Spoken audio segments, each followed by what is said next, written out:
The tapping of his own cane on the parquet floor sounds like a metronome in an empty house. 3 steps, thump, 3 more steps, tap. The morning ritual is the same. Bedroom, bathroom, kitchen, living room, study. The 5 rooms in which I've wandered like a shadow of myself since Veronica left.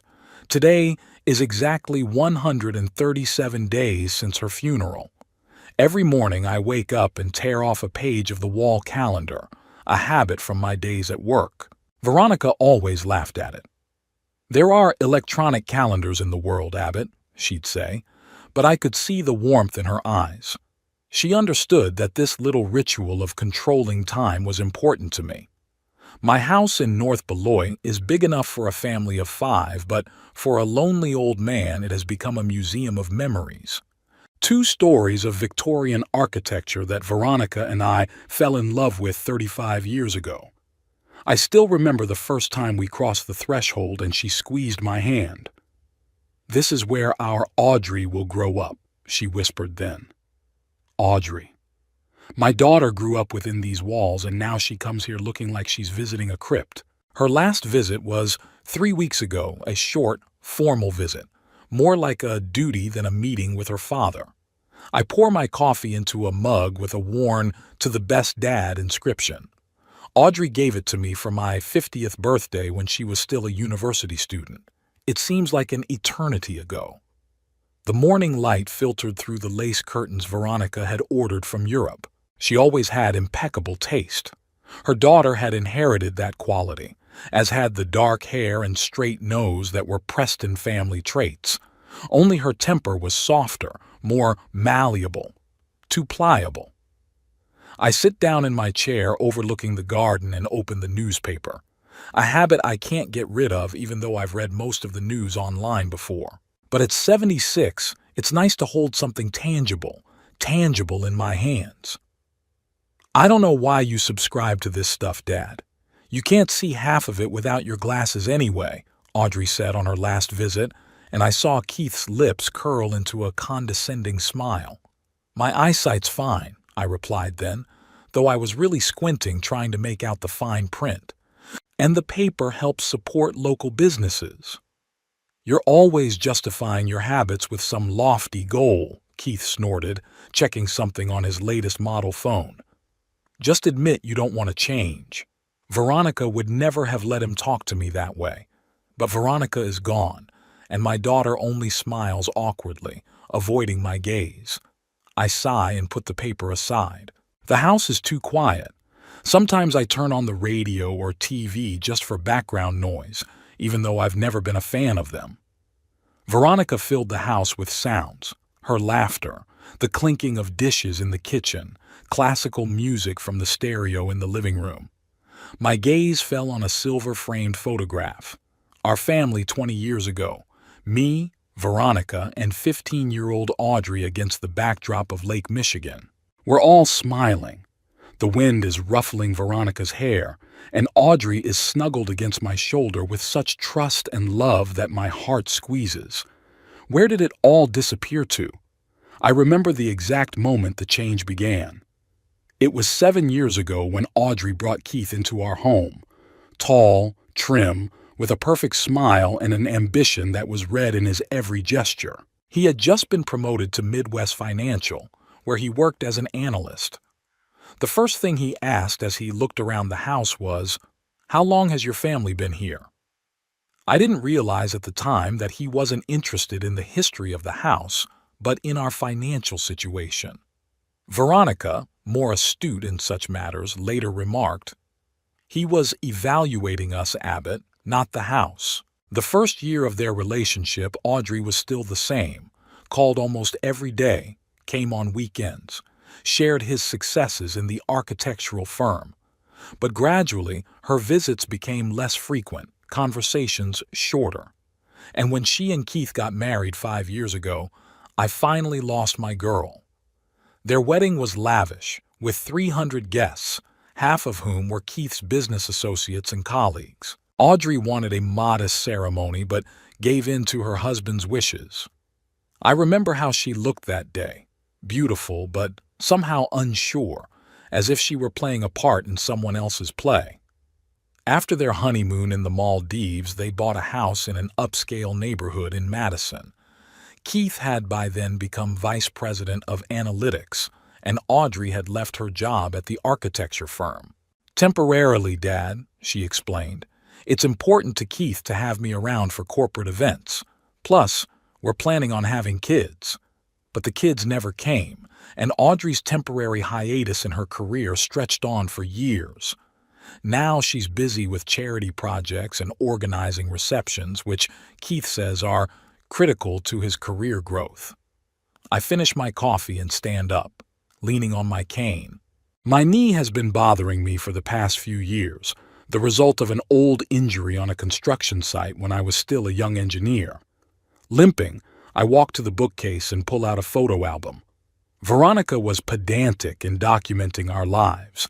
Each photo is signed in her neat handwriting, dates, places, events. I turn the pages watching our daughter grow up. First steps, first day of school, graduation, university. These memories hurt, but I can't stop going back to them. Especially now that Veronica is gone and Audrey has become almost a stranger. The last time we got together as a family was 2 weeks before Veronica died. She already knew her diagnosis, but she held herself with surprising dignity. We invited Audrey and Keith over for dinner. Veronica cooked roast beef, our daughter's favorite dish. They were 40 minutes late. Keith apologized, citing an important work meeting. He was distracted at the table, constantly checking his phone. Veronica tried to keep the conversation going, asking about their life, their vacation plans. "We're thinking about Europe," Audrey replied. Keith deserved a vacation after closing such an important deal. "What about you, honey?" Veronica asked. "Did you deserve a vacation too?" Audrey hesitated, and Keith answered for her. "Audrey is doing a fine job as a successful man's wife. It's a job too, isn't it?" I noticed Veronica's lips pressed together. She'd always been an independent woman, successfully balancing her family and her career in the Preston family business. This attitude toward her daughter hurt her. As Audrey helped her mother clear the table, Keith turned to me. "How are you doing in retirement, Abbott? Don't you miss your work?" I'm consulting on a few projects," I replied. "My experience is still needed." Sure. He patted me on the shoulder as if I were a child talking about my fantasies. "As long as you have something to do. At your age, it's important to keep your brain active." There was no direct insult in his words, but the tone, the patronizing tone of a man talking to a helpless old man. I kept my mouth shut for Veronica and Audrey. Now I regret it. I regret all the times I swallowed a grudge, the times I didn't put Keith in his place, the times I let him think I was a weak, senile old man to be ignored. Veronica had seen it all. In the last few days when we were alone, she talked often about our daughter. "She's changed, Abbott," Veronica whispered, lying in our bedroom, already too weak to get up. "He's changing her, and not for the better." I closed the album and set it down. It's time to get ready for the weekly chess club meeting. It's one of the few social activities I've kept after retirement. The club is based at a local college, and its members include both my peers and younger people. I appreciate this opportunity to interact with different generations. I climbed the stairs to my bedroom to change. Veronica and I's room has remained almost unchanged. I couldn't bring myself to put her things away. Her perfume is still on the dressing table. Her closet is full of her clothes. The book she didn't finish is on the bedside table with a bookmark on page 213. Sometimes I sit in her chair by the window and imagine she's still here, watching the garden she loved so much. I talk to her, tell her about my day. It probably looks pathetic, but I don't care. I put on the tweed jacket Veronica gave me for my 70th birthday. "You look like an Oxford professor in it," she laughed as she helped me try on the update. I smile at the memory, though my eyes sting treacherously. I go downstairs and grab my car keys.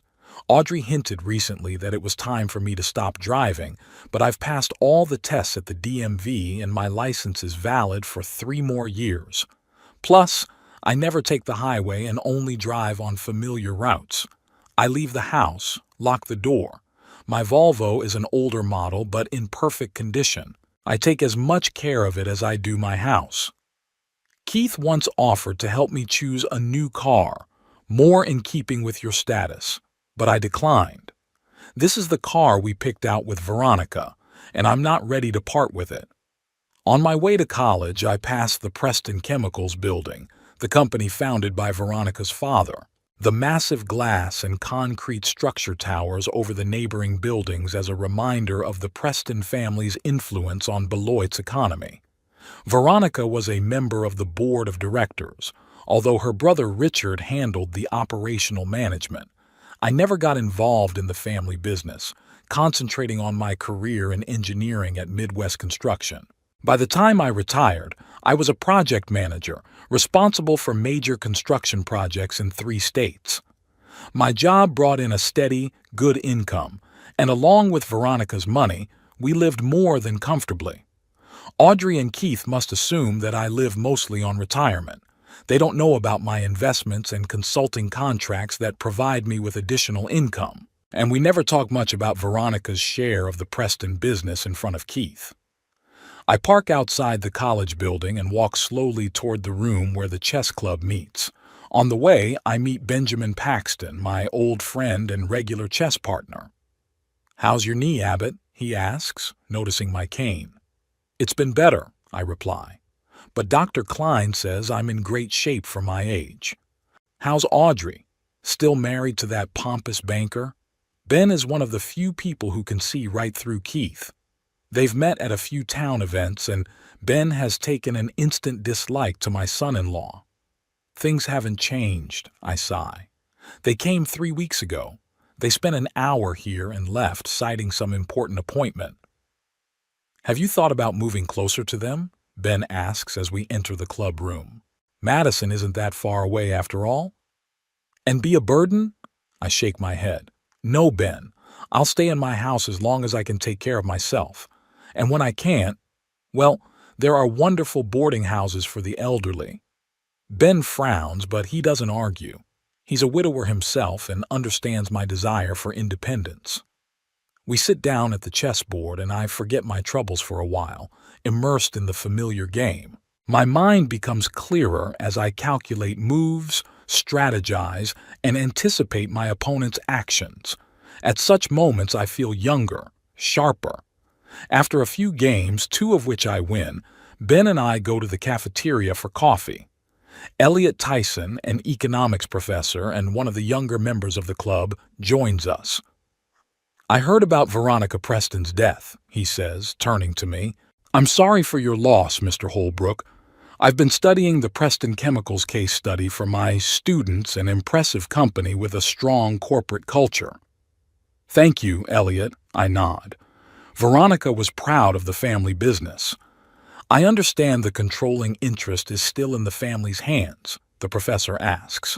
"Yes, between Richard and," I stammer, not wanting to go into the details of the inheritance, "the other family members." Elliot tactfully changes the subject, but this brief conversation brings me back to my thoughts about Veronica's inheritance. I know I'll have to meet with the Preston family lawyer soon to discuss her will. Veronica has never explicitly mentioned her financial arrangements, but has hinted that she has taken care of me. When Ben and I say goodbye after the club, he invites me to dinner the following Friday.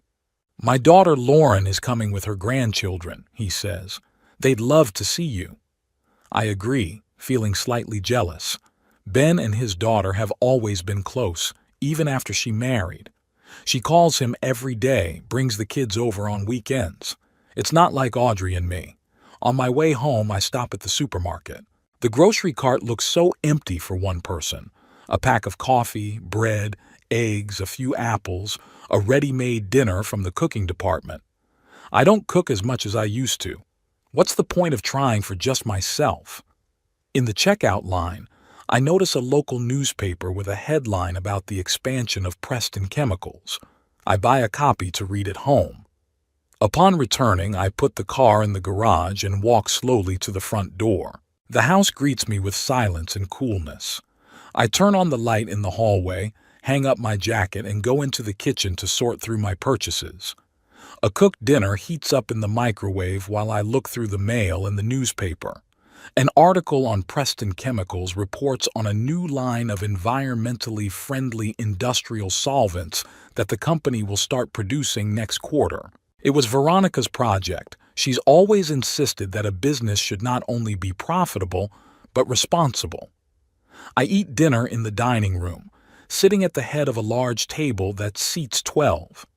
Veronica and I used to host receptions here for co-workers and friends. Now I only use this end of the table, and the rest of it is covered with a tablecloth to protect the polished wood. After dinner, I grab a book and sit down in the living room.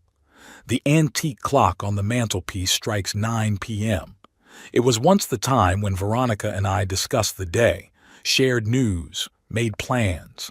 Now I just listen to the ticking of the clock and the rustle of pages.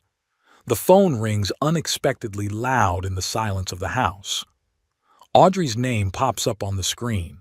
I answer it, trying to make my voice sound cheerful. "Hi, Daddy." Her voice sounds strained. "How are you?" "I'm fine, honey. Went to the chess club today, won 2 games against Ben." "That's, good." Pause. "Daddy," Keith and I were wondering, "have you thought about selling the house? It's too big for you alone, and it's a lot of work to take care of." Here it is. I knew this conversation would happen sooner or later. "I love my house, Audrey, and I'm doing fine with taking care of it. I have an au pair who comes twice a week." "But it's so unsustainable, Dad. You could get a smaller apartment, maybe in a gated senior complex. There'd be company, medical care." "I don't need medical care," I interrupt her. "And I'm not going to sell the house you grew up in, where your mom and I spent our whole lives." Silence on the other end of the line, then a sigh. "It's just a house, Dad, and the money from the sale would give you a comfortable old age." "My old age is comfortable enough as it is," I replied, feeling the irritation rising inside me. "And I'd rather have my kids visit me here than in a secure compound." "Keith and I are very busy, you know that." Her voice sounds almost resentful. "But we're worried about you." I hold back a bitter laugh. "Worried," I'd like to believe. But no, this isn't about worry. It's about the house they assume they'll get someday. Apparently, they don't want to wait.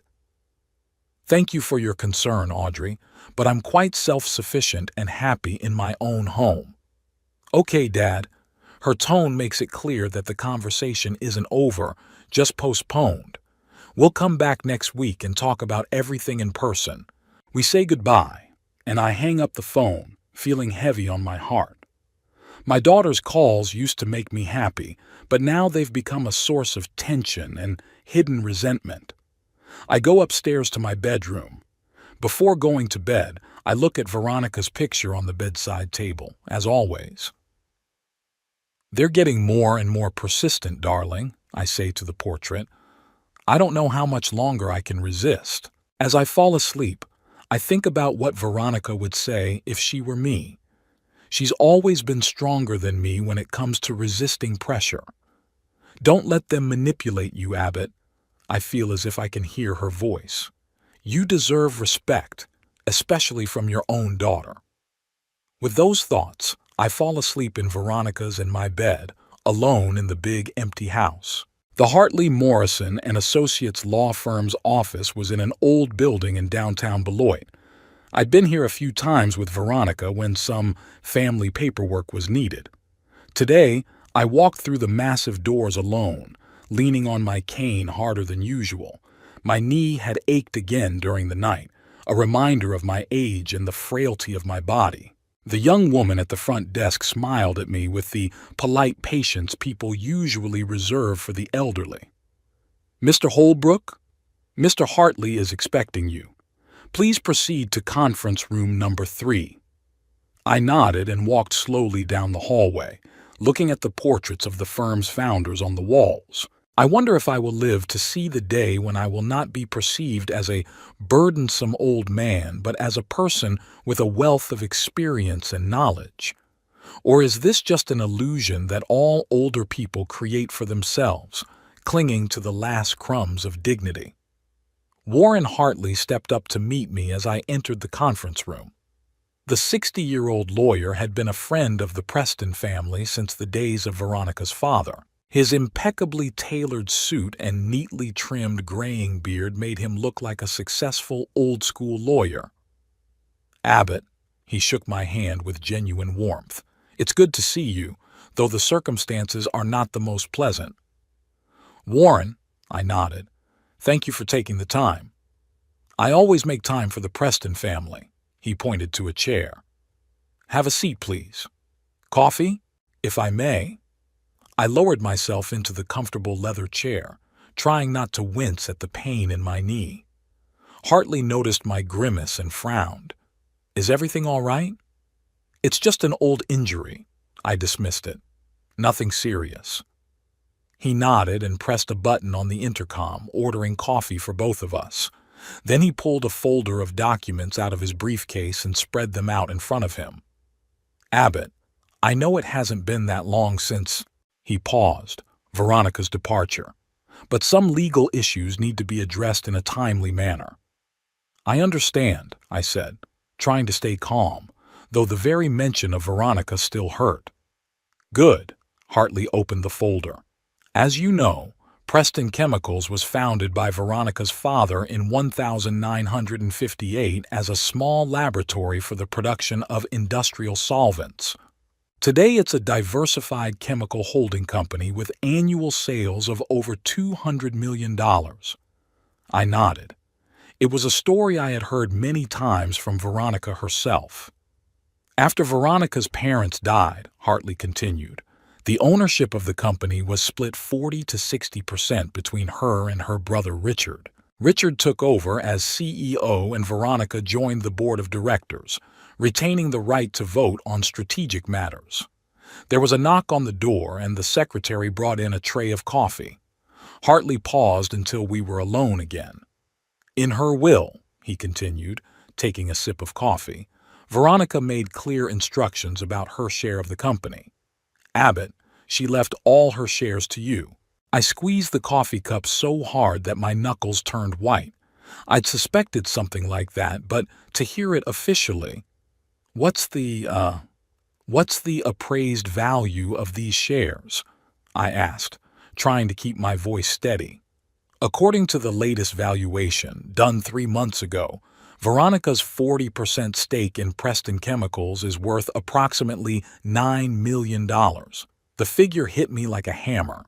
$9 million, a sum that could completely change a life. I took a deep breath, trying to grasp this new reality. "What about Audrey?" I asked. "Veronica didn't leave anything to our daughter?" Hartley pressed his lips together and pulled another document out of the folder. "This is Veronica's personal letter, addressed to you. She asked me to give it to you along with the official inheritance papers." He handed me a sealed envelope with my name written in Veronica's neat handwriting. I took it, feeling my hands tremble. "I think you'll find the answers to your questions in it," Hartley said softly. "In the meantime, we can discuss the technical aspects of the stock transfer and your new responsibilities as a shareholder." The next hour was spent discussing the legal formalities. Hartley explained what documents had to be signed, what taxes had to be paid, and how we would interact with the board of directors. I listened half-heartedly, mentally returning to the sealed letter that was burning my jacket pocket. "Does Richard know about Veronica's decision?" I asked when we were done with the paperwork. "Yes, I've already met with him," Hartley nodded. "He is surprised, but he's accepted his sister's will. He hopes to meet with you soon to discuss further cooperation." "And Audrey? Does she know?" Hartley shook his head. "According to Veronica's instructions, the information about the distribution of the inheritance should be given to you first, and then to the other family members at your discretion." I nodded. realizing that I had a difficult decision to make. When and how to tell my daughter that her mother's multi-million-dollar inheritance had gone to me and not to her. "Thank you, Warren." I stood up, leaning on my cane. "I need to think this over." "Of course." He stood up too. "You know where to find me if you have any questions. And Abbott." He paused. Veronica was an amazing woman. She always knew what she was doing. I shook his hand silently and walked out of the office, feeling the stares of the staff. I wonder if they know that I just became a multimillionaire. Or to them, am I still just an old man with a cane, the widower of Veronica Preston? In the car, I couldn't stand it any longer and printed out the envelope, several sheets of paper written in familiar handwriting. I sighed and began to read. "My dear Abbott, if you are reading this letter, it means I am no longer by your side. Forgive the cliché, but some things need to be said bluntly, even if they sound like clichés from novels. I know you're surprised by my decision to leave you my share of the family business. You may even think it's unfair to Audrey. Let me explain. When my father founded Preston Chemicals, his guiding principle was that the business should serve the family, not the family, the business. He wasn't building the company for money, but to secure a future for his children and grandchildren. But not just a material future.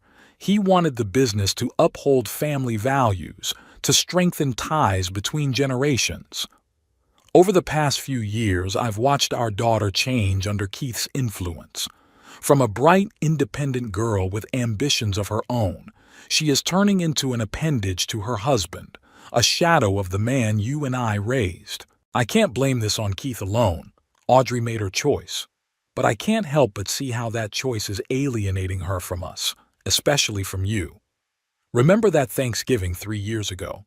We had them over for family dinner, and Keith spent the entire time talking about new investment opportunities and how important it was to build capital. When you shared a story about how you helped a former colleague who was in a difficult situation, Keith called it a misuse of resources. And Audrey, she just sat by and nodded as if those cold calculations were her opinion too. Or remember last Christmas when Keith insisted on spending the holidays not with us, but at a ski resort with his business associates. Audrey called you just 3 days before Christmas, knowing how much you were looking forward to seeing her. I saw your face after that call, Abbott. I saw you trying to hide your disappointment by saying that young people have to make their own lives. And remember last year when you had that nasty heart episode, Audrey didn't show up at the hospital because Keith had an important corporate dinner. They didn't show up until the 3rd day when the danger had passed, and Keith kept checking his phone, clearly bored and wanting to leave as soon as possible. I'm not telling you all this to stir up resentment or bitterness. I just want you to understand that my decision to leave the stock to you is not just a financial arrangement. It's my way of protecting what my father built for the family. If I had left my share to Audrey, it would have gone to Keith. I've seen how he looks at our fortune as a resource to be optimized, as a means to achieve his ambitions. In his hands, the family business would lose its soul, become just another asset in an investment portfolio. You, Abbott, despite not being Preston by blood, have always understood the true value of what my father created. You respect tradition, value people over profit, never chase status, and the trappings of success. You are the kind of person I can trust with my family's legacy. I'm not saying Audrey should be left with nothing. I'm just giving you the right to decide when and how she will participate in the family business. Perhaps in time, she'll reevaluate her priorities. Maybe she'll remember the values we taught her, or maybe she'll finally choose the path Keith led her down. Either way, I trust you to make a wise decision. Forgive me for putting this burden on you. I know it won't be easy for you. Audrey may not understand, may accuse you of stealing her inheritance. Keith will probably push, use legal threats, manipulate your feelings for your daughter. Be prepared for that, my dear. But remember, you're stronger than you look. Behind your softness lies the steel I've always loved about you. Don't let them make you doubt yourself. Don't let them treat you like an old man out of his mind to be manipulated. You deserve respect from both your daughter and son-in-law. I loved you every day of our lives together, Abbott.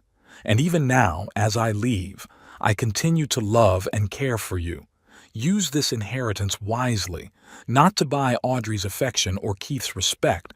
That's impossible. Use it to live a decent life, to uphold the values we believe in, to continue my work at Preston Chemicals. And please don't let grieving for me cloud your remaining years. Live life to the fullest. Enjoy every day. I'll be there for every breath you take, every beat of your heart. Always yours, Veronica. I didn't notice the tears rolling down my face. Only when a drop fell on the paper, blurring the ink, did I wake up and carefully folded the letter, tucking it back into the envelope. Veronica, even in death, she found a way to support me, to protect me, to give me strength for what lay ahead. I started the car and drove home, thinking about everything I'd learned today. Veronica's letter confirmed my own observations and fears, but made it even more obvious that hiding the inheritance forever would not work. Sooner or later, Audrey and Keith would find out, and then, at home, the first thing I did was to go to the study and pull out a thick folder of photographs and documents, a kind of chronicle of our family life that Veronica had kept over the years. Going through the pictures, I could see how our daughter had changed. Here's Audrey, a college graduate, proud and confident. Here she is in her first office in an architecture firm, at a desk piled high with blueprints. And here's her first picture with Keith at some charity event. He was already standing just ahead of her, sort of pushing her into the background. I remembered how Audrey talked about her projects, how her eyes lit up when she talked about restoring historic buildings in downtown Madison. Where is that passion now? Where is her ambition, her dreams? All consumed with Keith's career, his quest for status and financial success. Her gaze fell on a recent Thanksgiving photo. Audrey sitting next to Keith, her posture tense, her smile seeming tortured. This is not the happy girl Veronica and I raised. This is a woman who lost herself in a marriage to a man who turned her into an accessory for his success. I remembered other episodes not mentioned by Veronica in the letter. How Keith had talked Audrey out of taking on a major restoration project because a banker's wife shouldn't work in construction.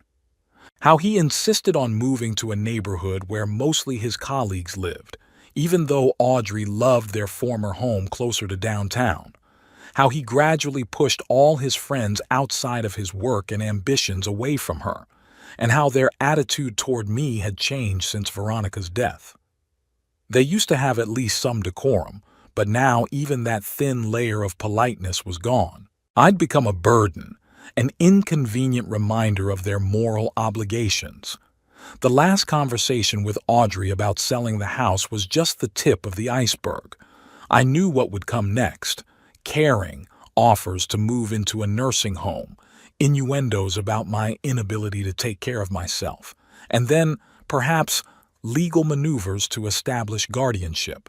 And now there's the inheritance factor. $9 million is a sum that can destroy even the strongest of family bonds. What will she do with a relationship that's already fraying at the seams? I walked to the office window, looking out at the orchard Veronica loved so much. The apple trees we'd planted the year Audrey was born were now bursting with fruit. The gazebo where we'd spent summer evenings. It all held the memory of our family's best days. It wasn't an easy decision to make, but in the end, I had no choice. I had to protect Veronica's legacy, not only materially, but spiritually as well. I had to honor her last will and the trust she had placed in me. I won't tell Audrey and Keith about the inheritance. At least not yet. First, I must meet Richard, understand how the company works, get up to speed. I have to prepare for the inevitable confrontation that will ensue when the truth comes out, and it will come out. I had no illusions about that. There are no secrets in a small town like Beloit. As Veronica had predicted, I was in for a tough test. But now I had her letter, a reminder that I was not alone, that I was acting in accordance with her will, that I was protecting what we both believed in. I put the photos back in the folder and tucked it away in my desk drawer. Then I pulled out my cell phone and found Richard Preston's number. It was time to take matters into my own hands. It was time to prove that I wasn't a helpless old man who could be manipulated and ignored. I was Abbott Holbrook, Veronica Preston's husband, and now a $9 million shareholder in Preston Chemicals. It had been 2 weeks since I learned of the inheritance. In that time, I had time to meet Richard Preston, Veronica's brother, and immerse myself in Preston Chemicals. Richard was more than happy for me to attend. Apparently, he has always valued my engineering expertise and management experience. We agreed that I would attend monthly board meetings and delve into the company's current projects, especially the new green solvents business that Veronica had started. I deliberately avoided talking to Audrey about the inheritance. She called a few times, mostly to revisit the subject of selling the house, but I skillfully turned the conversation to other topics. I needed time to think and prepare. That Saturday morning, I did my usual garden chores. Veronica had always insisted that we should take care of the plants ourselves, even if we could afford a gardener. "It's therapy for the soul," she used to say. And I knew she was right, especially now that working in the garden had become a way for me to stay in touch with her. The sound of a car pulling up made me lift my head from the rose bushes. Keith's black Audi stopped at the gate. I hadn't expected their visit. Audrey hadn't said anything about coming during our last conversation. There was another car parked next to the Audi, a silver Lexus I hadn't seen before. I slowly straightened up, shook the earth off my gardening gloves, and walked toward the house. My knee was making itself felt again, forcing me to lean harder on my cane. Not now, I thought, trying to control my face so I wouldn't show pain. Keith was already ringing the doorbell when I walked in the back door. Audrey was standing next to him, pale and tense, and just behind him was an unfamiliar man in a strict suit with a leather briefcase. "Dad." Audrey stepped forward as I opened the door. "We need to talk." "Of course, dear." I tried to smile. "Come on in. I'll just wash my hands." I headed for the bathroom, feeling the tension thicken in the air. Something had happened. Something had changed. Audrey didn't just look worried. She looked almost frightened. And Keith. Keith exuded that peculiar energy I'd noticed in him before important business negotiations, a mixture of aggression and anticipation. When I returned to the living room, I found all three of them sitting on the couch, Keith in the center, Audrey to his left, the stranger on his right. I sank into my chair, trying to look relaxed. "So, to what do I owe the pleasure?" I asked, looking at my daughter. "Abbott." Keith took the lead, not letting Audrey answer. "Let me introduce Mr. Andrew Greenberg, senior partner of Greenberg and Associates." The lawyer gave me a brief nod. "Mr. Holbrook." "Mr. Greenberg." I nodded back politely, though my insides clenched. "A lawyer, so this is a serious case." "Dad," Audrey finally said, her voice shaking, "why didn't you tell us about Mom's stock?" There it was. The truth had come out just as I'd suspected. The only question was when and how they found out. "How did you find out?" I asked, determined not to deny the obvious. "I have friends in financial circles," Keith straightened, clearly pleased with his knowledge. "Beloit is a small town, Abbott. Things like this don't stay secret for long." I nodded, accepting that explanation. Most likely someone at Preston Chemicals had blurted it out, or perhaps Richard himself had mentioned it in a conversation with a business associate. Information travels fast in those circles. "And what do you want to discuss?" I asked, not wanting to make it any easier. "Dad," Audrey stepped forward, "Mom left you her share of the company. It's $9 million. "I know the value of the stock, dear," I said softly. "Then you must realize that's not fair." There was a hint of resentment in her voice. Mom always said that the Preston business was a family legacy that should be passed down from generation to generation. I'm her daughter, her only child. Why would she disinherit me? I looked at her and saw the pain in her eyes. Genuine pain, not just greed or calculation. But then I noticed Keith's hand on her shoulder, a possessive, controlling gesture. Veronica had every right to dispose of her property as she saw fit, I said. She made her decision, and I intend to honor it. A decision made under the influence of severe illness, under the influence of powerful drugs, Greenberg interjected, opening his briefcase. We have reason to believe that Veronica Preston was not of sound mind when she signed the last draft of her will. What the hell? I could feel my anger boiling over. You didn't even know her. Veronica was lucid until the very end. The oncology didn't affect her brain. However, Greenberg pulled out documents. The drugs she was taking could have significantly affected her cognitive function. We consulted with experts. What experts? My voice got harder. Did you access her medical records? That's illegal. We work with publicly available information about the effects of certain drugs, the lawyer replied evasively. And there's legal precedent for challenging wills made under similar circumstances. I shifted my gaze to Audrey. She looked embarrassed, but she wasn't stopping this farce. Did she really believe her mother was incapacitated? Or was she just letting Keith act on her behalf like he always did? We don't want to take this to court, Abbott. Keith spoke softly now, almost friendly. We're all family here, and we can work this out amongst ourselves. A fair division of the inheritance is what we want. And what do you think is fair? I asked, already knowing the answer. A full transfer of the shares to Audrey, Keith answered without hesitation. After all, it's her mother's legacy, her family's legacy. You've lived a good life, Abbott. You have a pension. You have this house. And Audrey still has children to raise, a future to provide for. I almost chuckled. Children. The ones they kept putting off because Keith's career was more important. Now, they suddenly remembered the unwritten grandchildren when it came to money.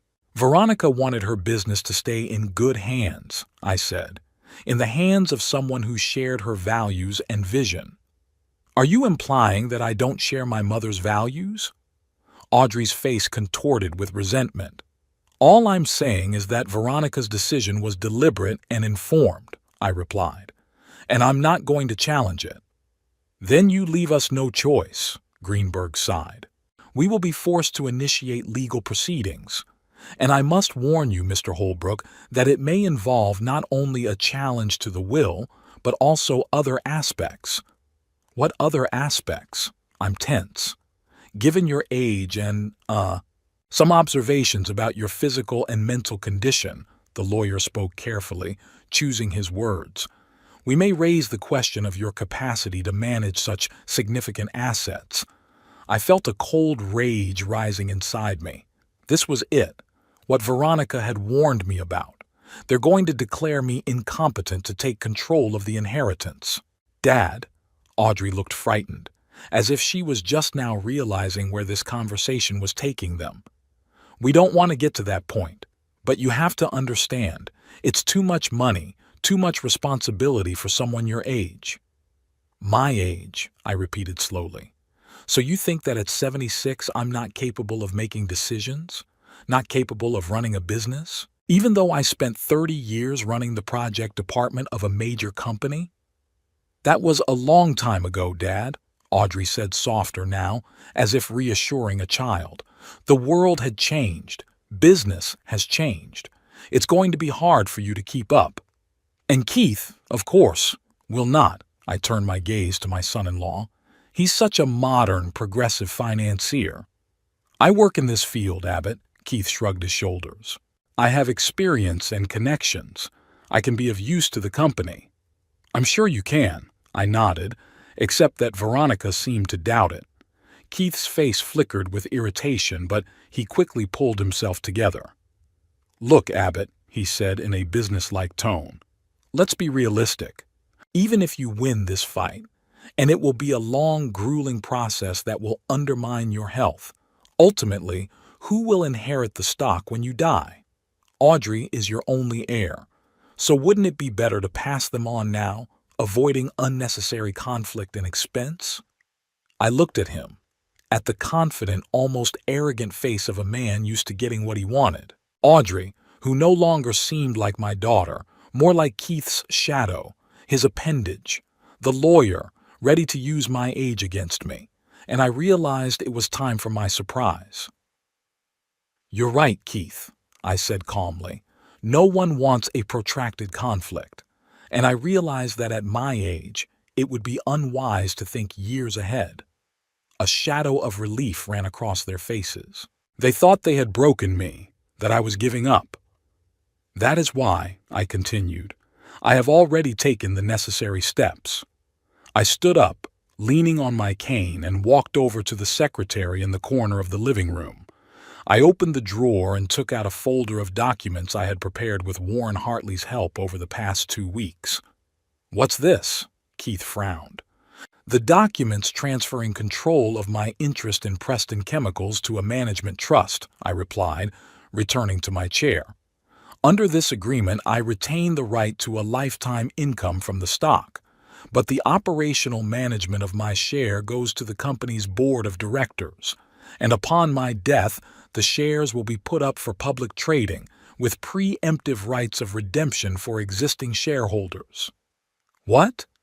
Keith straightened up sharply. "You can't do that." "I already did." I placed the documents on the table between us. "The agreement was signed 3 days ago and is effective immediately. It's legally flawless. You can check it out, Mr. Greenberg." The lawyer grabbed the papers and began to look through them quickly. His face grew darker with each page he read. "It's really—" He cleared his throat. "The document is correct, but we can still challenge it on the same grounds of incapacity." "You can try," I smiled. "Just keep in mind that 2 independent doctors were present at the signing, and they testified to my excellent mental state. Besides, I had a full medical examination a week ago, the results of which are attached to the documents. And yes, I took an IQ test, 138 points in case you were wondering. Pretty good for a man of my age, isn't it?" Keith turned pale. I could literally see the thoughts racing through his head as he calculated his options and realized he'd lost. The stock would never belong to him, not now, not after my death. All his plans fell apart in an instant. "Dad," Audrey's voice trembled, "why did you do this? Why didn't you want the family business to stay in the family?" "Because it was your mother's wish," I answered. "She believed the business should be run by people who shared her values and vision, regardless of family ties. And I agree with her." "You've disinherited your grandchildren," Audrey exclaimed. "What grandchildren?" I raised an eyebrow. "The ones you and Keith keep putting off because you have to reach a certain status, a certain income level first. The ones you suddenly thought of when it came to money." Audrey recoiled as if struck by a blow. I'd never spoken to her that way, never been so direct, but now was not the time to soften the blow. You can't do this," she mumbled. "It's not fair." "Life isn't fair at all, honey," I sighed. "And you know what else isn't fair? The way you and Keith have treated me and your mother these past few years, the way you ignored our requests for attention, the way you looked down on us, the way you treated me after Veronica died. We took care of you." Audrey raised her voice. "You cared so much that you couldn't find time to visit me more than once a month. You cared enough to offer to sell the house and move into a nursing home so that you wouldn't be burdened by your presence. You cared by discussing my legal capacity behind my back and bringing in a lawyer to threaten me with a lawsuit if I didn't give you the money." I spoke calmly, but every word hit the mark. Audrey turned pale, tears welling up in her eyes. "Abbott," Keith tried to control the situation, "you've got it all wrong.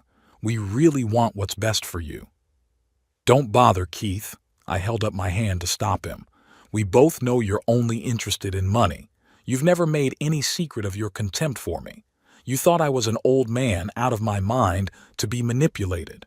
But as you can see, I'm still capable of defending myself and my wife's legacy." Keith clenched his fists but remained silent.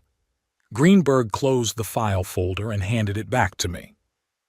"Under the circumstances," he said in a formal tone, "I advise my clients to reconsider their position. Challenging this agreement will be a difficult and likely fruitless process. That is, we will lose," Keith translated, casting an irritated glance at the lawyer. "There is a high probability of an unfavorable outcome," Greenberg replied diplomatically. "Great," Keith stood up. "That's great. Come on, Audrey. There's nothing more for us to do here." Audrey rose slowly, still looking at me with distrust and resentment. "Daddy," her voice trembled, "do you really think we're only here for the money? Don't you?" I looked her straight in the eye. "When was the last time you called me just to see how I was doing? When you were interested in my life, not whether it was time for me to sell my house or move into a boarding house. When was the last time you were my daughter and not Keith's wife?" She turned away, unable to find an answer. Keith took her by the elbow and led her toward the exit. Greenberg followed them, mumbling apologies. I remained seated in my chair, listening to the slamming of car doors, the starting of engines, the cars driving off down the gravel driveway.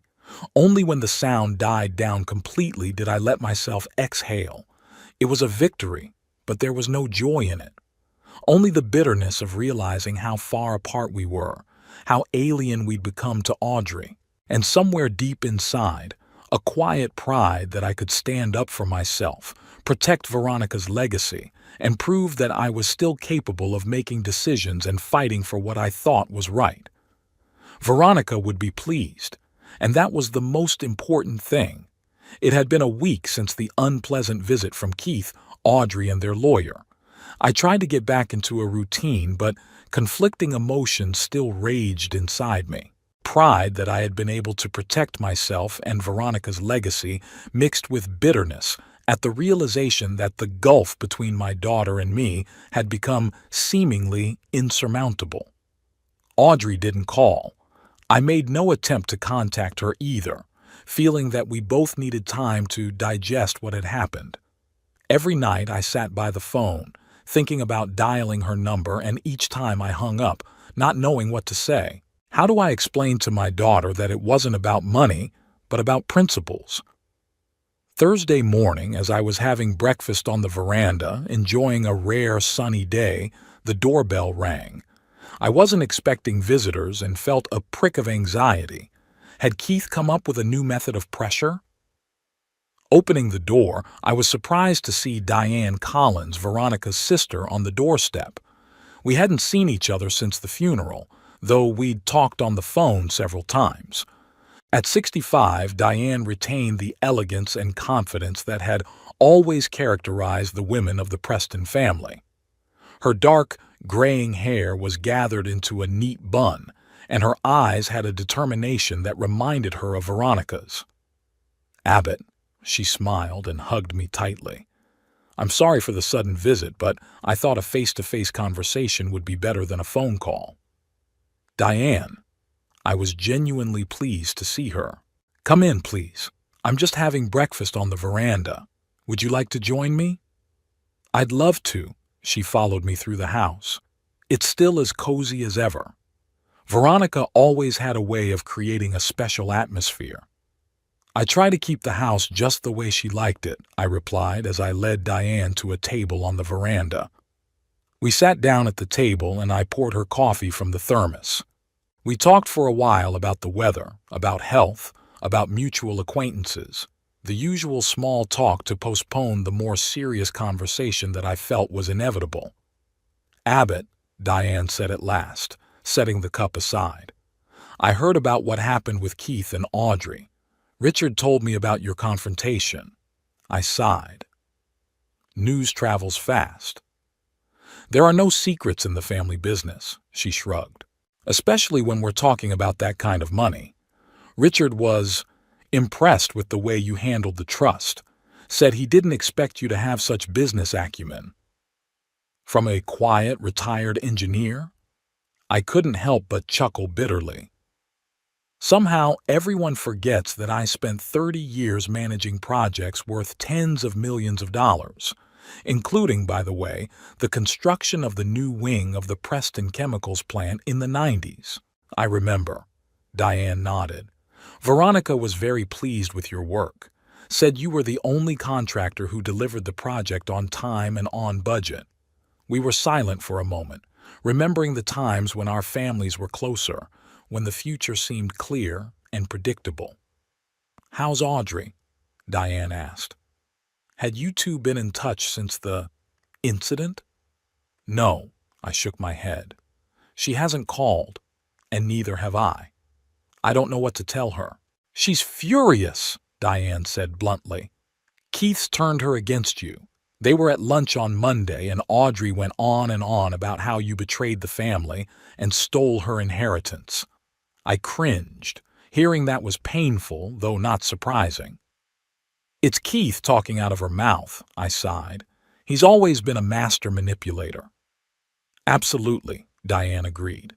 "But Audrey is a grown woman. She's responsible for what she says and does, even if she's under someone else's influence."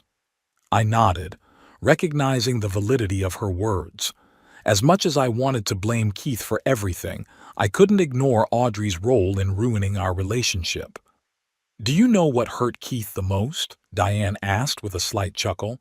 "That he wouldn't get control of the stock even after I died?" "Exactly," she nodded. He'd already made plans about how he was going to run the company, what changes he was going to make. He was telling Richard about his vision for the future of Preston Chemicals, a more aggressive growth strategy, a possible takeover of competitors, expansion into international markets. All the things Veronica was trying to avoid, I remarked. She always said that rapid growth often came at the expense of quality and corporate values.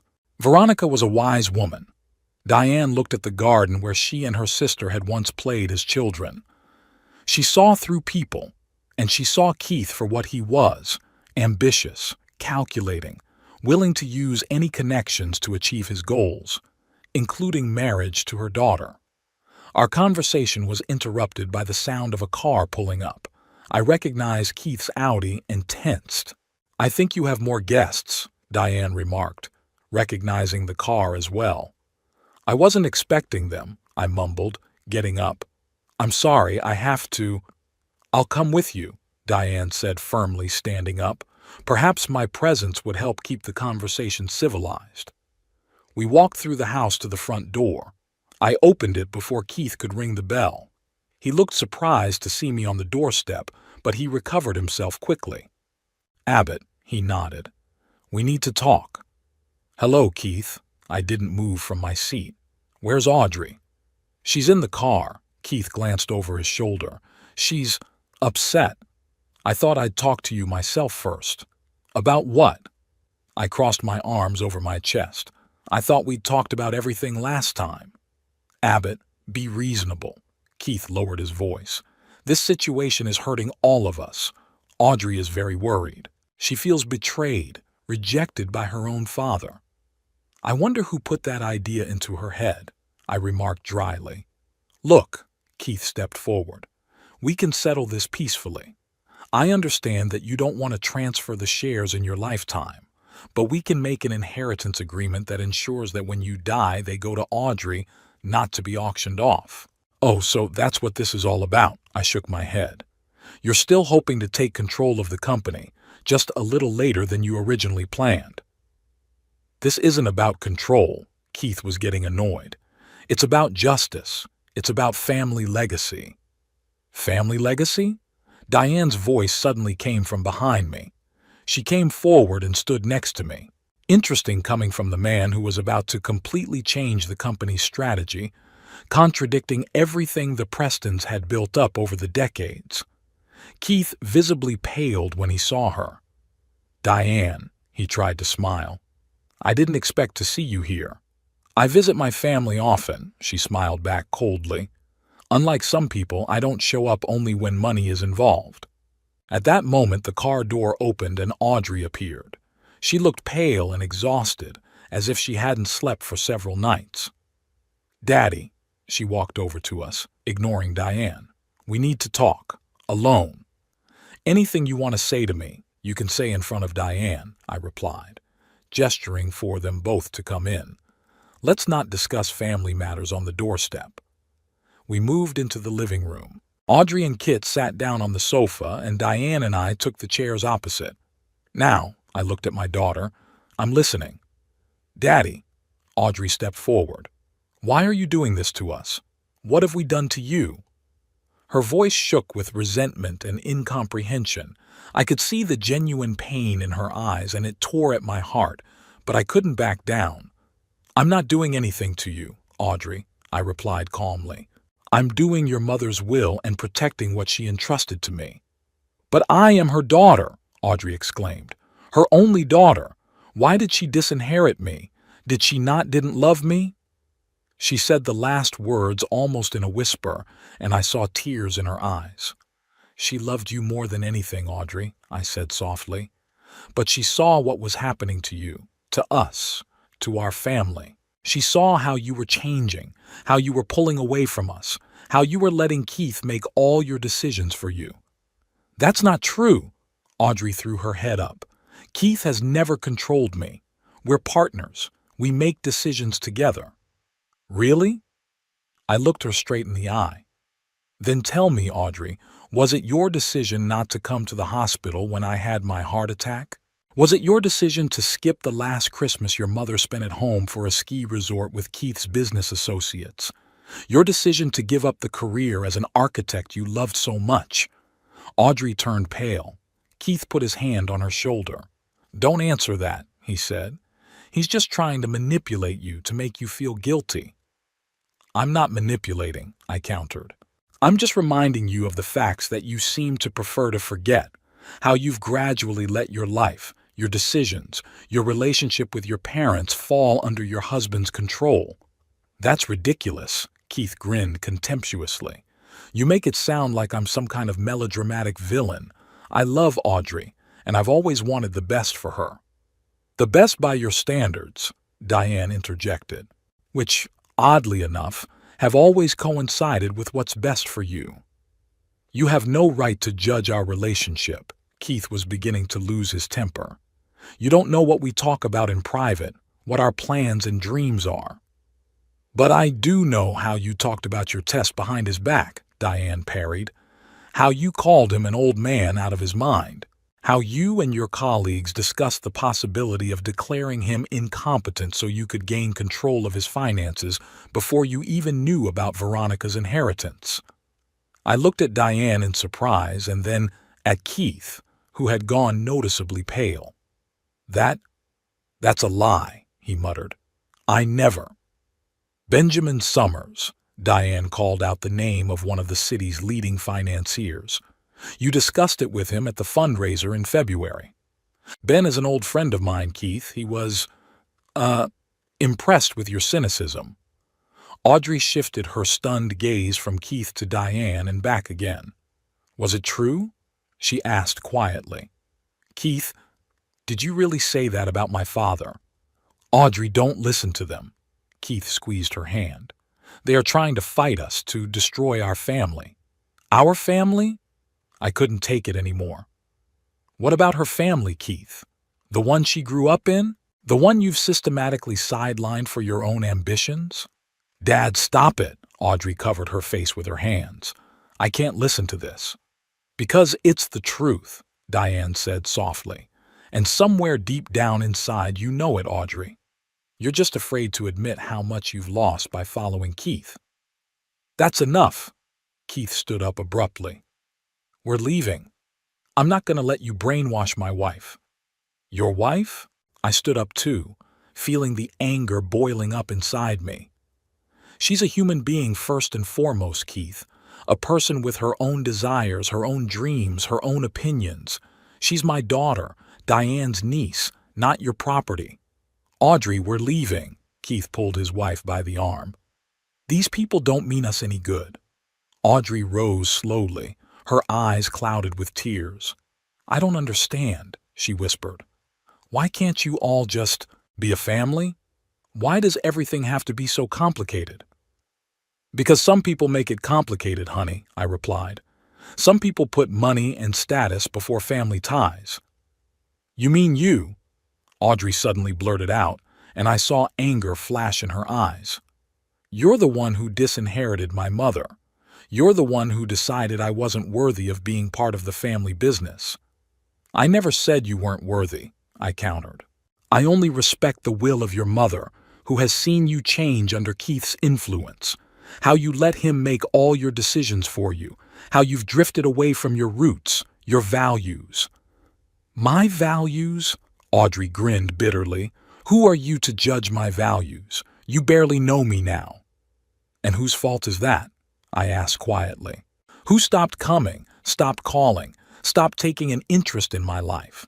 Who looks at me like I'm a burden that needs to be put into a nursing home as soon as possible?" Audrey recoiled as if struck by a blow. Something like shame flashed in her eyes, but Keith was already pulling her toward the exit. "We're done talking about this," he said. "Audrey, let's go. We're not welcome here." "You're always welcome here, Audrey," I said, ignoring Keith. "This is your home, your family, but I will not allow myself or your mother's legacy to be used." Audrey stopped on the threshold and turned around. Her face was contorted with emotion, resentment, anger, confusion. "You're selfish, Daddy," she said in a trembling voice. "You're a cruel, stubborn old man who can't bear to see his daughter grow up and live her own life. You're just jealous of my happiness with Keith." The words hit me like a slap in the face. I stood stunned, unable to find the words. Diane came over and put her hand on my shoulder in silent support. "One day you'll realize how wrong you've been, Audrey," she said calmly. "And when that day comes, remember that your father will always love you and wait for your return." Audrey answered nothing. She turned and walked quickly out of the house. Keith followed her with a triumphant gleam in his eyes. A minute later, we heard the sound of a car pulling away. I sank into my chair, feeling devastated. All the words I wanted to say to my daughter stuck in my throat. All the explanations I had prepared were useless in the face of her anger and resentment. "She doesn't understand," I whispered. "She really believes I'm doing this out of selfishness." "She's confused," Diane said softly, sitting down next to me. "Keith manipulated her for years, isolating her from her family, forcing her to see the situation through his eyes. No wonder she can't grasp the truth right away." "But what if she never does?" I looked at Diane with pain in my eyes. "What if I've lost her forever?" "I don't think that will happen." Diane shook her head. "Audrey is a smart woman no matter what, and she has Preston blood in her. Sooner or later she'll see Keith for what he is." "In the meantime," Diane continued, "you have another family, Abbott. Me, Richard, our children, Preston Chemicals, all those who value you and your contributions. Don't let your conflict with Audrey and Keith define your life." "About your proposal," I said, gathering my strength. "I'm in. I want to be more involved in the company. I want to be useful, to use my experience, not just sit at home, waiting for what?" Diane smiled, and in her smile I saw Veronica's reflection. "Welcome to the board, Abbott." She extended her hand to me. Veronica would be pleased. It had been 3 months since the day Audrey had left my house in anger. In that time, we hadn't exchanged a single word. I called twice, but both times I got an answering machine. The third time, I decided not to leave a message. If my daughter didn't want to talk to me, I wouldn't impose. At her age, one is no longer forced to maintain a relationship with her parents. It should be a voluntary decision based on love and respect, not a sense of obligation. The pain of the breakup hasn't gone away, but it's become dull, familiar, like an old injury that nags in rainy weather. I learned to live with it without letting it define every day of my life. After all, at 76, I knew the value of time too well to waste it on fruitless regrets. My life had changed more in those 3 months than it had in the previous 10 years. After years of quiet retirement, I once again felt needed, in demand, an active participant in the world, not just an observer. Joining the board of Preston Chemicals opened a new chapter of my life. At first I feared that I wouldn't be able to cope, that my experience was outdated, that younger employees would look at me as a relic of the past. But my fears quickly dissipated. I attended my first board meeting with some trepidation. As I entered the spacious conference room on the top floor of the company's main office, the conversations died down. Diane, seated at the head of the table, rose to meet me. "Gentlemen," she said, addressing the crowd, "let me introduce the newest member of the executive committee, Abbott Holbrook. Many of you know him as Veronica's husband, but he is here today as a shareholder and an experienced executive whose contributions to the company will be invaluable." Richard Preston, Veronica's brother, shook my hand with genuine warmth. "Welcome to the family business, Abbott. We've been waiting a long time for you to join us." The rest of the board also greeted me, and I felt that I was not being received out of politeness, but with real respect and expectation. The first meeting was about the new line of environmentally friendly solvents, a project that Veronica had started shortly before her illness. I listened intently to reports on development, production, and marketing strategy. When it came to discussing the construction of the new plant, I couldn't stand it any longer and intervened. "I apologize," I said, looking at the plan presented. "But this project has serious flaws in terms of space efficiency. If we move the packaging line closer to the warehouse and reorganize the flow of materials, we could reduce logistics costs by at least 15%. There was silence. I was beginning to regret my bluntness when Diane laughed. "That's why we invited you here, Abbott. Go on, please." I stood up and walked over to the projector where the plan was displayed. Taking a marker, I began sketching out my ideas, explaining how I could optimize space, shorten production cycle times, and reduce energy costs. 30 years of managing construction projects had not gone to waste. I saw opportunities for improvement where young designers focused on the latest technology were missing the basic principles of efficient production organization. By the end of the meeting, my suggestions were unanimously accepted, and the project's young architect, Jason Curtis, approached me with a notebook full of questions and ideas. Instead of the arrogance of an old man, I was met with genuine interest and a willingness to learn. "Mr. Holbrook," he said, shaking my hand, "I studied your projects of the 90s in college. The renovation of the east wing of Preston Chemicals is considered a model of effective industrial design. It's an honor to work with you. I was touched and surprised. I never thought my old designs were being studied in colleges, or that any of the younger generation even knew about my career. From that day on, my life was filled with new meaning. 3 times a week I came to the company's office, participated in meetings, consulted engineers and architects, and helped optimize production processes. My experience was more valuable than I could have imagined, especially when combined with the energy and technological knowledge of the young professionals. At home, I spent evenings studying new technologies and materials to keep up with current trends. Jason would often stop by with questions or just to talk about the profession. He reminded me of myself when I was younger, just as enthusiastic, eager to do things right, and willing to learn from my elders. In his company, I felt myself not as an outdated dinosaur, but as a wise mentor passing on knowledge to the next generation. But the most unexpected turn was my bonding with Diane's family, especially her son Nate. Nate, a 32-year-old sustainability researcher, came to Beloit for the summer to work with Preston Chemicals' environmental department. We met at a company picnic that Diane threw to celebrate the successful launch of the first batch of new solvents.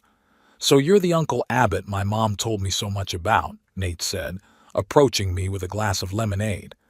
"The engineer who saved the green solvents project." Your mom's exaggerating, I smiled.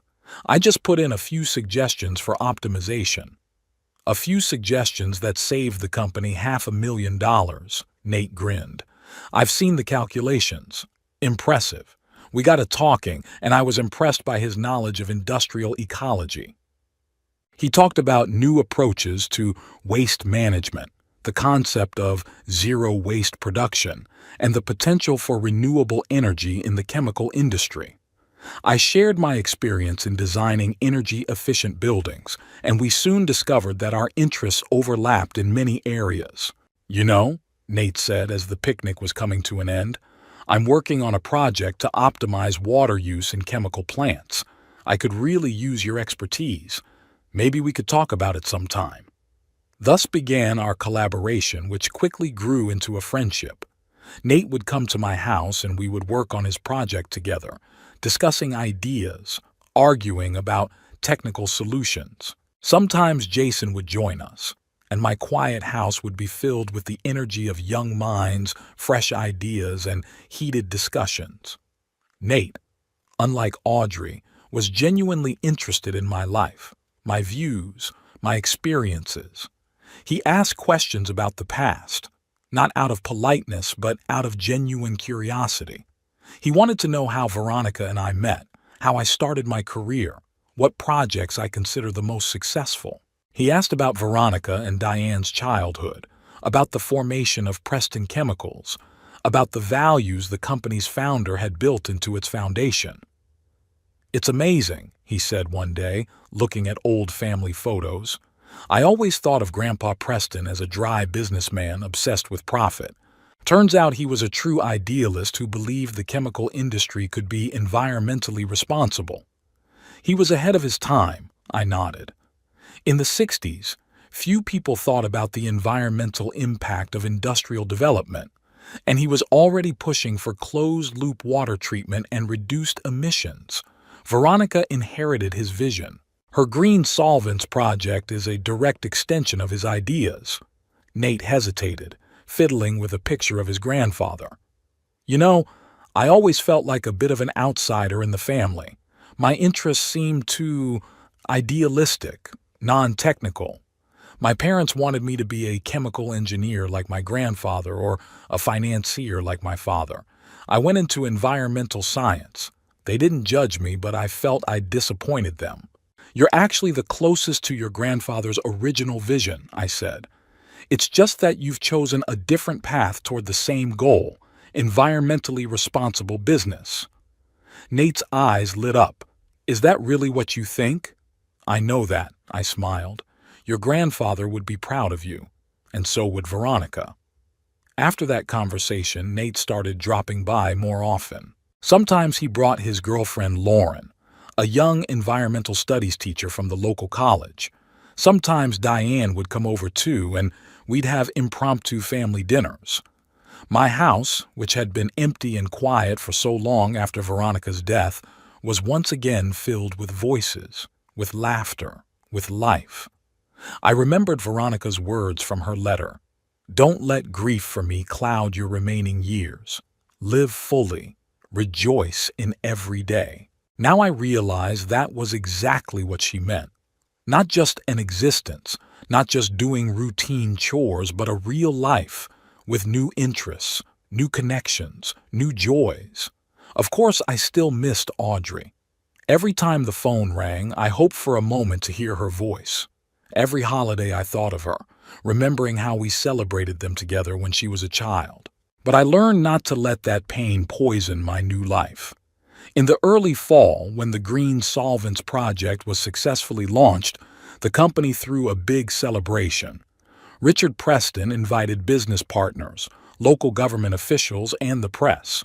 I was to give a presentation on the innovative aspects of production. Preparing for the presentation, I was as nervous as a student before an exam. It's one thing to discuss technical details in a small circle of specialists, and quite another to present the project to the general public. Nate helped me prepare by patiently listening to my practice speeches and giving me tips on how to improve my presentation. You can do it, Uncle Abbott, he said the night before the event. No one knows this project better than you. It's not easy to speak in front of large audiences at my age, I admitted. I'm afraid I'll forget important details or get confused by numbers. That's what slides are for, Nate smiled. But even if you forget something, it's okay. People aren't here for a perfect presentation, but to hear from the person who saved and improved an important project. Your experience and contribution speak for themselves. His words gave me confidence, and the next day I felt ready to speak. The gala was held in the large hall of the town hall, which was full of people. I noticed a few of my old colleagues from the engineering company where I worked before I retired. They waved to me, and I felt a surge of pride. They had come to support me on this important day. When Richard Preston introduced me as a key figure in the success of the project, I took the stage to a round of applause. Taking a deep breath, I began my presentation, talking about how an innovative approach to organizing the production made it more efficient and environmentally friendly. I spoke confidently, clearly, with the enthusiasm of a person who is passionate about his work. I showed slides, explained graphs, and gave examples from my own experience. The audience listened attentively. Many took notes. When I finished, the hall burst into applause. After the presentation, people came up to me. Journalists, business representatives, former colleagues, everyone wanted to ask questions, congratulate me, express their admiration. I felt that I was not a 76-year-old widower, but a professional in the prime of life, whose knowledge and experience are valued and in demand. Among those who approached was my old friend Benjamin Paxton, my regular chess partner. Abbott, he shook my hand firmly. You look 20 years younger than you did 3 months ago. What happened? Life happened, Ben, I smiled. Just life. At the buffet after the presentation, I stood surrounded by Diane, Nate, Lauren, and Jason as Richard Preston raised a glass to the success of the project. I want to thank the person without whom this day would not have happened, he said, looking in my direction.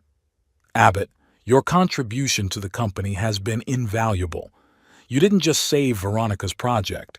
You breathed new life into it, made it better, more efficient, more promising. Veronica would be proud of you. I felt tears coming to my eyes.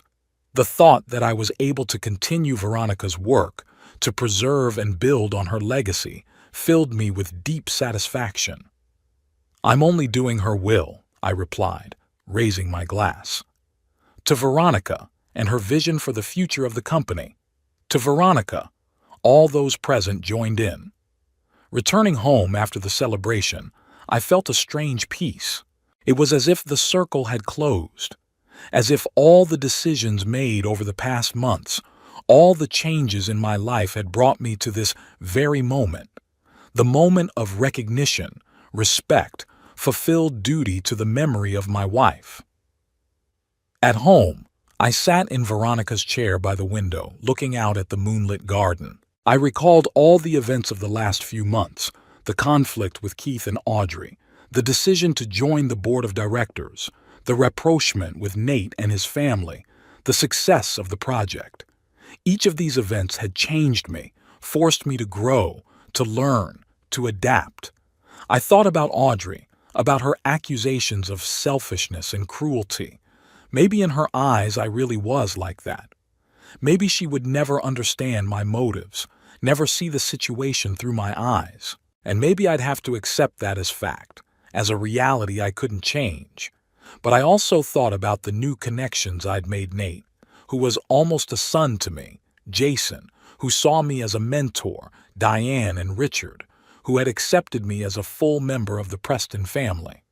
I thought of the people in the company who respected me for my experience and contributions rather than pitying me like a lonely old man. I realized that the breakup with Audrey, as painful as it had been, had opened up new possibilities, new horizons for me. Freed from toxic relationships, from the constant feelings of inferiority that Keith and, sadly, Audrey herself had created, I was able to see and embrace my worth, my potential, my ability to live a fulfilling life even in my old age. My house, which once seemed too big and empty for a lonely widower, was now filled with new memories, new voices, new energy. It ceased to be a museum of the past and became a place where the present and future were being created. I knew that the door would always remain open for Audrey. If one day she saw the truth about Keith, if she realized how he had manipulated her, if she wanted to rebuild a relationship with me, I would welcome her with open arms. But I will no longer wait for that moment, no longer pause my life in the hope of a reconciliation that may never come. Instead, I will live fully, actively, with gratitude for every day, for every opportunity, for every person who enters my life. I will continue Veronica's work, preserving and building on her legacy. I will share my experience with the younger generation, helping them avoid the mistakes we made. And maybe one day Audrey will see me not as a selfish, cruel old man, but as a man who simply stood up for what he believed in, who followed his principles even when it was unpopular or painful. In the meantime, for now, I will enjoy this new chapter of my life, full of challenges, discoveries, and real, genuine relationships with people who appreciate me for who I am.